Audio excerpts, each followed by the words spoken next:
Hello, welcome to Premier Scene. I'm Claire Bueno, where you can see behind us there is plenty of life in this zombie story as we attend the Gala Screening for The Girl with All the Gifts. Your character's very motivated by finding a cure. So for you as an actor, it's not your job to make a judgment call whether they're good or bad, but to find the humanity in the character.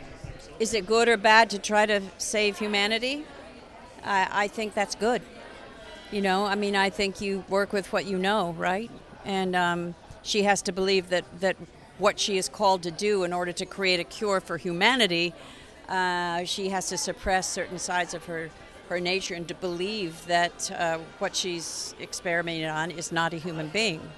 And what's the alternative? I kept asking myself that, and also that character would say, what's the alternative? We'll all perish. So I liked it because it was she exists in the gray area, not black and white. Yeah. The script is a real sort of page turner, isn't it? What particularly resonated with you then? Well, I'm not usually into zombie type movies. There's been some good ones, but they're not usually my bag. This one really spoke to me because it's very humane. It's about human beings, it's about love, it's about human emotion. It's about so many things. It's very, very deep. There's social politics in there. It's about evolution. There were so many things. Also, I just loved that it's centered around a young girl, so it had this sort of innocence to it. And really exciting new voices. Mike Carey, just the most compelling. I'm sure you've spoken to him. An incredible man with a totally different way of thinking and telling stories. Camille Gatin, who is just this fantastic female producer who I'm like, yes, you are going to change the world.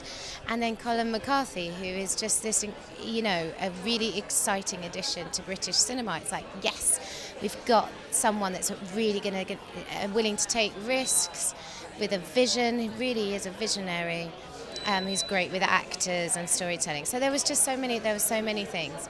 And then the cast came along and I thought, wow, this is fantastic. It's a no-brainer. And for an actor, you study human behaviour as part of your everyday life. So you're playing a behavioural psychologist. So was that interesting to explore? Yeah, and somebody that's sort of in a situation of desperation, but really trying to clutch onto the humanity, really trying to see the humanity and the good in everything, and the innocence, trying desperately to see the innocence. So actually, she's a teacher, but she ends up learning more from Melanie than anyone. She really is a sponge. She starts off with all the stories, but actually ends up being Melanie that's the leader. I loved that being able just to be there to allow for Melanie to shine was really a nice thing to do. This story, so what was it about it that made it different to you from other zombie stories? I suppose the starting place in this process was reading Mike Carey's short story that the novel and the film are based on, and had at its heart this amazing protagonist, this central character who's a little girl, and in this kind of world of everything gone wrong, the innocent perspective within that was exciting, and that made me want to tell a story from that point of view. And Mike was obviously, he's written the book and the screenplay as well. So how was that collaboration like? Was he extremely precious, or was he open for you? Because there's no doubt you want to come and bring something of yourself to the story. I think it might have been different for Mike if he'd already written the novel and then we started to work on the screenplay, but since it didn't really work that way around, he'd written the short story and we talked a lot about what that would become, and out of that process grew both the film and the book, which meant that areas that Mike wanted to investigate that weren't maybe the right ones for the film, he was able to do within the context of the book, and it meant that we had this kind of very interesting genesis of two sort of different strands of possibility for the same story. I think Mike really enjoyed the process, and I certainly loved working with him. Was there something about the theme of the film that altered the aesthetic that you wanted for the film? I think the main thing that's different between the film and the book, as far as I know, is about point of view. I think films usually work when they're from a single point of view, and the thing that was really special about Mike's short story was having this innocent point of view on a kind of horrific, scary sort of story, and so that was kind of the starting point. And for future filmmakers who have started out in television, where you've carved yourself a very successful career, making a transition to film, what advice could you give? I think nowadays there's very little in the way of barriers between film and television. You know, I think that the biggest filmmakers in the world are coming to television, and the biggest filmmakers in the world come out of television, and the two media are the same thing now. It's just have you got a story to tell? Do you have a point of view on telling a story? Do you have a voice? Can you find the voice of the story? You know, it's all those kind of things. Can you do the work? If you want to direct, go out and direct. That's my advice, you know.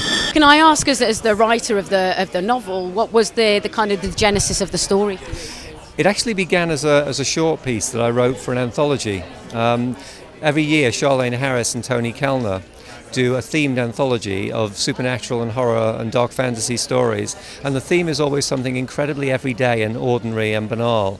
So one year it was home improvements, one year it was family vacations, and this year it was school days. And I said I would write a story, and then for months I couldn't think of a single decent idea. And then I woke up with the idea of Melanie in my mind, the idea of a little girl who is a monster but has no idea that she's a monster because she is also a child and an innocent.